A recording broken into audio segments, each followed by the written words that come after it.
एक मोठी बातमी आहे। सैफ अली खानवरती जो हल्ला झाला, या हल्ल्याच्या प्रकरणामध्ये एक मोठी अपडेट समोर येते आहे। आरोपी शहजाद मोहम्मदचा फेस रिकग्नायझेशनचा अहवाल हा पॉझिटिव्ह आलेला आहे। सैफच्या प्रकरणामधील आरोपी शहजादचा सीसीटीव्ही मधला चेहरा यावरती अनेकांनी खरं तर प्रश्न विचारले होते, प्रश्न उपस्थित केले होते।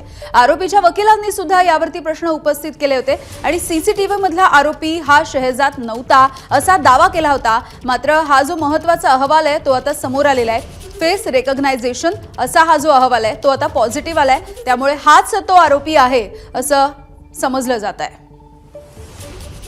सूरज सावंत आपल्याला अपडेट्स देतात। सूरज, यामिनी, नक्कीच अत्यंत महत्त्वाची ही अपडेट असेल। सैफ अली खान प्रकरणातील आरोपी आणि सीसीटीव्ही दिसणारा जो आरोपी आहे यामध्ये अनेक अंतर असल्याचा दावा हा केला जात होता। त्याचबरोबर आरोपीच्या वकिलांनी देखील सीसीटीव्हीतील व्यक्ती हा मूळ आरोपी नसल्याचा देखील दावा केला होता।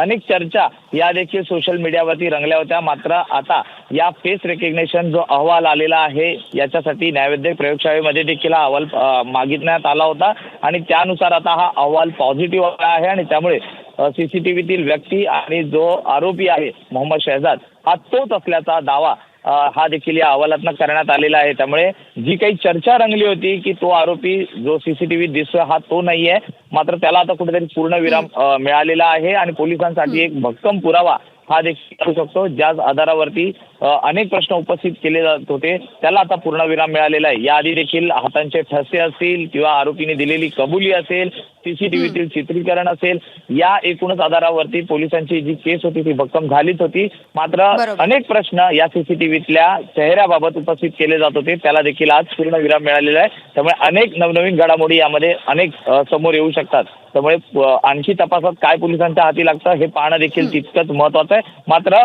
वांद्रे पोलिसांना मिळालेलं हे एक मोठं यश मानलं जाईल। यामिनी, अगदी धन्यवाद सूरज या माहितीसाठी। एबीपी माझा, उघडा डोळे बघा नीट।